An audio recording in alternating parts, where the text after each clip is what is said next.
Charge q is placed on each of n-1 corners of a polygon of n sides.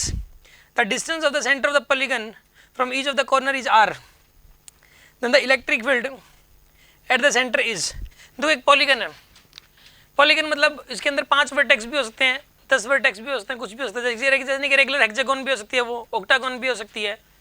यानी कि आप एक काम करो, इसके अंदर कुछ भी मान लो, आप जो मन करे वो मान लो। एक बार हेक्सागन मान लिया या पेंटागन मान लिया आपने, एक काम करो, आपने सपोज हेक्सागन मान लिया, मान लेते हैं, मान लिया हेक्सागन, इसके कितने कॉर्नर्स हैं? 6। ये कह रहा है n कॉर्नर्स हैं, तो अगर हेक्सागन मानोगे तो 6 हो जाएंगे, पेंटागन मानोगे तो कॉर्नर कितने हो जाएंगे? 5, वर्टेक्स 5 हो जाएंगे।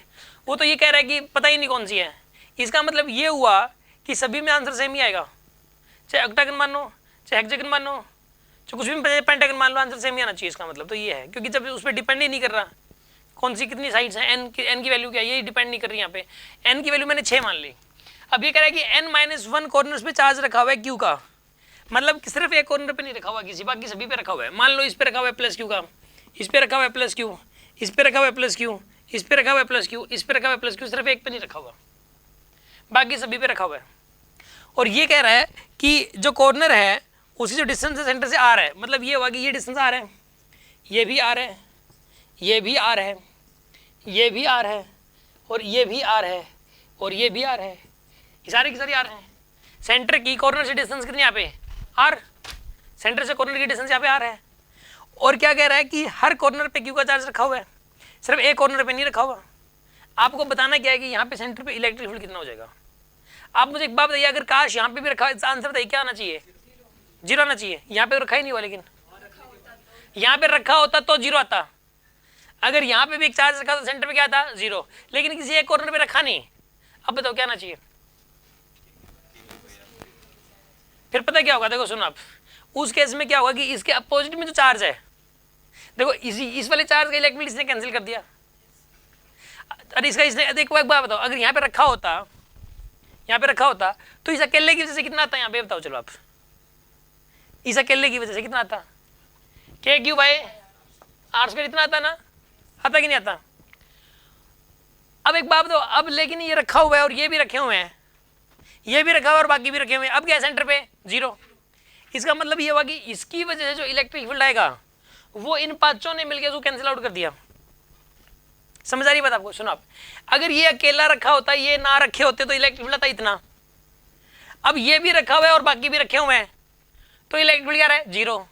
इसका मतलब ये हुआ कि इसका जो इलेक्ट्रिक फील्ड था इसका अकेले का, वो इस तरफ है इतना, तो इन पांचों का इस तरफ है इतना ही, ताकि नेट 0 हो जाए।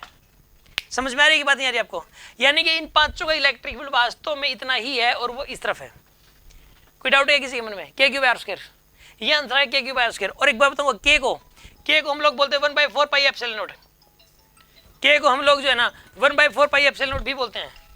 k को 1/4 पाई एप्सिलॉन नॉट q/r² बोला जाता है। यहाँ पे q/r², ये पता क्या है? सुनो, ये कांस्टेंट है k को 1/4 पाई, इसको बोलते हैं एप्सिलॉन नॉट। इसको ना मैं लिख के दिखा देता हूँ कि बच्चों को बोलना नहीं आता। एप्सिलॉन नॉट ये होता है, एप्सिलॉन नॉट होता है। इसकी जो वैल्यू होती है वो होती है 8.85 × 10⁻⁻12। इसको इलेक्ट्रिकल परमिटिविटी भी बोलते हैं, इलेक्ट्रिकल परमिटिविटी। एप्सिलॉन नॉट को इलेक्ट्रिकल परमिटिविटी भी बोलते हैं, एप्सिलॉन नॉट को। और इसको सोल्व करोगे तो 9 × 10⁻9 आता है। इस 1/4 पाई एप्सिलॉन नॉट को सोल्व करोगे तो क्या आएगा यहाँ पे? 9 × 10⁻9।